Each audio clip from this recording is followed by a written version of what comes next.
नमस्ते दोस्तों, आपका स्वागत है। मैं हूं वीरेंद्र व्यास और आप देख रहे हैं गोल्ड सिल्वर न्यूज़। और दोस्तों, हम लोग हैं कोच्चि में। यहाँ पर पीजीआई की प्लेटिनम बायर सेलर मीट हो रही है और हमारे साथ हैं मेटल्स फोकस के प्रिंसिपल कंसल्टेंट हर्षल भाई। हर्षल भाई से चर्चा करेंगे सोने चांदी के भाव के बारे में। हाय हर्षल भाई, नमस्ते, स्वागत है। नमस्ते वीरेंद्र।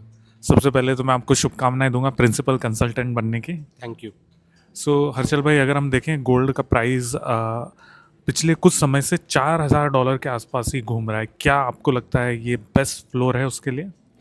आई थिंक अगर लॉन्गर टर्म पर्सपेक्टिव से देखें तो बहुत ही अच्छा लेवल है। 4,000 या 3,850 के जो टेक्निकल भी सपोर्ट्स है गोल्ड में बहुत अच्छे हैं। और वॉर की भी जो अनसर्टनिटी है कहीं ना कहीं धीरे धीरे कम होती हुई दिख रही है मार्केट में। तो हमने देखा कि जो एकदम पीक पे था वॉर, तब गोल्ड में प्रेशर था, लेकिन तभी भी उतना सेल ऑफ नहीं आया जितना हम एक्सपेक्ट कर रहे थे कहीं ना कहीं। तो मेन स्टोरी जो है गोल्ड में सेल ऑफ में वो यूएस इंटरेस्ट रेट्स की वजह से है, वॉर की वजह से नहीं है। कि लोगों को लगता है कि वॉर हुआ तो गोल्ड ऊपर जाना चाहिए, लेकिन इस बार जब वॉर हुआ तो गोल्ड ऑलरेडी रिकॉर्ड हाइस पे था। तो उस वजह से वो जियो पॉलिटिकल जो एक प्रीमियम होता है गोल्ड में वो बिल्ड नहीं हो पाया, क्योंकि ऑलरेडी बहुत सारे इन्वेस्टर्स गोल्ड खरीद चुके थे या गोल्ड में ऑलरेडी उनका एक्सपोजर था। और वॉर में क्योंकि वॉर लोगों की एक्सपेक्टेशन से ज़्यादा लंबा खींचा, कि पहले लग रहा था कि शायद ईरान पे अटैक 1 हफ्ते 2 हफ्ते 3 हफ्ते में सेटल डाउन हो जाएगा। अब ये वॉर 3-4 महीने से चल रहा है। ऑयल प्राइसेस इम्पैक्टेड है, मतलब जो एनर्जी शॉक जिसे कहते हैं हम। तो उस वजह से यूएस में जो इंटरेस्ट रेट की एक्सपेक्टेशंस है, साल की शुरुआत में हमने देखा कि मार्केट्स एक्सपेक्ट कर रहे थे कि शायद इस साल 1 से 2 रेट कट होंगे। वॉर जब हुआ तब धीरे धीरे वो एक्सपेक्टेशन कम होती गई, और अब इवेंचुअली जून में हमने देखा कि in fact market 1 rate hike expect करने लग गया इस साल में। एक पॉइंट पे तो in fact 2 rate hike market expect कर रहा था। तो उस वजह से हमने गोल्ड में सेलिंग आते हुए देखी। अब क्योंकि ऑयल प्राइसेस वापस प्री वॉर लेवल्स के आसपास आ चुके हैं, येस्टरडे अटैक्स के बाद थोड़े स्पाइक हुए, बट ओवरऑल हमने वो $100 वाले ऑयल प्राइस नहीं है, वो $75 के आसपास है। तो कहीं ना कहीं वो इन्फ्लेशन का जो प्रेशर है, हमें लगता है कि अब जाके वो ईज आउट होगा। तो ये जो डर है कि रेट हाइक्स यूएस में हो जाएंगे, वो शायद अब धीरे धीरे कम होगा मार्केट में। तो उस वजह से गोल्ड में एटलीस्ट एक स्टेबिलिटी आ जाएगी और धीरे धीरे रिकवरी आएगी। हम बात करें हर्षल भाई, गोल्ड और डोनाल्ड ट्रंप कुछ वो बयान देते हैं फिर पलट जाते हैं, या जो भी उनका चल रहा है अमेरिका और ईरान का संधि वार्ता हुई फिर वापस से अटैक्स। आपको क्या लग रहा है, क्या मार्केट अब इन चीज़ों का यूज टू हो चुका है और अब मार्केट उस तरह से रिएक्ट नहीं करता जैसे करना चाहिए, या अभी भी मार्केट में वो वाली चीज़ बाकी है? देखिए, बहुत एक्सटेंड तक तो यूज टू हो चुका है। जैसे हमने रशिया यूक्रेन वॉर के टाइम पे देखा कि अब वो एक बिहेवियर जो है कि रोज़ कुछ स्टेटमेंट्स आते हैं, फिर शाम को स्टेटमेंट्स बदल जाते हैं। तो आई थिंक कहीं ना कहीं वो रिएक्शन में भी दिख रहा है कि कल जैसे अटैक्स फिर से शुरू हुए, लेकिन गोल्ड में हमने देखा कि वो $50-60 का करेक्शन आया, आज बहुत सारा रिकवर भी हो गया। तो वो इंक्रीजिंगली उसका इम्पैक्ट कम आ रहा है मार्केट में। तो अब मार्केट में इम्पैक्ट कब आया कि अगर ये एक्सट्रीम एस्केलेशन आ जाता है, कि ईरान की ऑयल फैसिलिटीज़ पे अटैक हो जाता है, जो आइलैंड्स है, खार्ज आइलैंड जो है, या ईरान की ऑयल इंफ्रास्ट्रक्चर पे हिट होती है और ईरान सामने मिडल ईस्ट का ऑयल इंफ्रास्ट्रक्चर को अगर अटैक करने लग जाए, तो आई थिंक वो बड़ा एस्केलेशन आएगा। जिस केस में अगर क्रूड ऑयल प्राइसेस फिर से 80-90 या $100 क्रॉस कर देती है, तो ये जो इंटरेस्ट रेट की एक्सपेक्टेशन है फिर और बढ़ जाएगी कि फिर यूएस को शायद रेट हाइक्स करने पड़ेंगे। उस सिनेरियो में गोल्ड में एक डाउनसाइड आ सकता है, लेकिन उसकी प्रोबेबिलिटी हमें फिलहाल लगता है कि वो 10% से कम है। तो आपका क्या टारगेट है? और केविन वॉर्श, आपको क्या लग रहा है वो फॉरवर्ड गाइडेंस क्यों नहीं दे रहे? मतलब एज ए फेड चेयरमैन तो आप बोल ही सकते हैं ना, मेरा काम इन्फ्लेशन कंट्रोल करना है, रोजगार बढ़ाना है, पर वो कुछ भी बात नहीं सामने बोल रहे और बोल रहे कि मैं कुछ भी ऐसी चीज़ नहीं बताने वाला हूँ जिससे आप लोगों को फॉरवर्ड गाइडेंस मिले।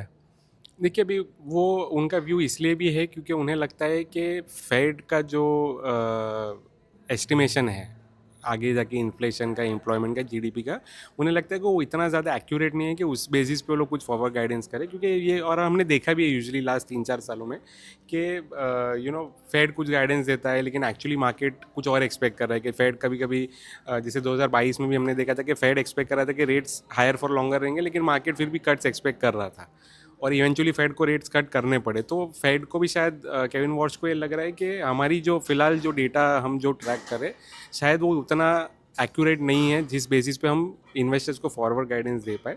तो बहुत सारी इन्फ्लेशन सीरीज़ पे भी आई थिंक उनके कमेंट्स है कि हम उसे नई तरीके से देखेंगे या नई सीरीज़ डेवलप करेंगे। तो आई थिंक उनका वो ओपिनियन हो सकता है कि क्योंकि हमारे डेटा पे ही हमको इतना ज़्यादा फिलहाल बहुत ज़्यादा स्ट्रॉन्ग बिलीफ नहीं है, तो हम उस बेसिस पे मार्केट को फॉरवर्ड गाइडेंस करें, और ऐसे मार्केट को जिसके बेसिस पे पूरी दुनिया चलती है, कि यूएस इंटरेस्ट रेट्स पे बेसिकली पूरा ग्लोबल ऑर्डर चलता है। तो आई थिंक फेयर भी है। विद टाइम आई थिंक अगर उन्हें ज़रूरत लगेगी तो शायद फॉरवर्ड गाइडेंस देना शुरू करेंगे, बट फिलहाल आई थिंक उनका ओपिनियन है कि एवरी मीटिंग हम देखेंगे, क्योंकि टाइम्स इतने अनसर्टन है कि अभी उन्होंने कुछ गाइडेंस दे दिया कि हम शायद हाइक करेंगे, और फिर 2 महीने बाद वॉर सेटल हो गया, प्राइस नीचे आ गए ऑयल के, और फिर वो ये बोलने लग जाए कि अब हम कट करेंगे, तो आई थिंक वो कन्फ्यूजन क्रिएट करता है। तो आई थिंक फिलहाल वो 1 मीटिंग एट अ टाइम वाला अप्रोच ले रहे हैं। आप अभी भी अपने टारगेट 4 उस पे कायम है? 5,000। 5,000 सो आप अभी भी $5,000 के जी जी जी बिल्कुल। तो हमारा एक्सपेक्टेशन है कि नेक्स्ट 9 से 12 महीने में हम फिर से 5,000 $5,500 गोल्ड में आता हुआ देखेंगे। उसका रीज़न यही है कि जैसे मैंने बताया कि ये जो रेट हाइक की एक्सपेक्टेशन है वो धीरे धीरे मार्केट से चली जाएगी, और 6 महीने बाद सब कुछ अगर सेटल हो जाएगा, और स्पेशली यूएस में मिड टर्म्स आ रहे हैं नवंबर में, तो मिड टर्म्स के पहले ट्रम्प डेफिनेटली चाहेंगे कि वॉर ख़त्म हो जाए, और यूएस इकोनॉमी में रेट कट्स आए, जो हमेशा वो पावेल पे भी प्रेशर करते थे कि रेट कट्स होने चाहिए। तो आई थिंक ये सब प्रेशर्स वापस मार्केट में आएंगे, तो वो गोल्ड को रिकवरी में हेल्प करेंगे। सो हर्षल भाई, चांदी को अगर हम देखें तो अभी कैसे आपको लग रही है चांदी? क्या चांदी में भी तेज़ी बनती है? जी बिल्कुल, आई थिंक चांदी में भी तेज़ी, मतलब हमारा आउटलुक तो बुलिश ही है, बट वही है कि जब तक गोल्ड अंडर प्रेशर है या साइडवेज है, तब तक चांदी अंडर परफॉर्म करेगी। गोल्ड में एक बार सस्टेनेबली अगर हमें लगता है कि जब गोल्ड में रैली आना शुरू हो जाएगी, तब चांदी फिर डबल पेस पे कैचअप करेगी। तो आई थिंक अपसाइड में यूजुअली चांदी गोल्ड को आउट परफॉर्म करती है, और डाउन साइड में अंडर परफॉर्म करती है। तो जब मार्केट वीक होता है तो चांदी ज़्यादा वीक होती है, और मार्केट रिकवर करेगा तो चांदी ज़्यादा तेज़ी से रिकवर करेगी। तो चांदी में भी हमें लगता है कि $80-85 तक के हमारे टारगेट्स है नेक्स्ट 9 से 12 महीनों में। और ये हम प्लेटिनम बायर सेलर मीट में हैं पीजीआई के, कैसा इवेंट है प्लेटिनम के लिए? और इंडिया में आपको क्या लगता है one of the largest emerging market है प्लेटिनम के लिए इंडिया?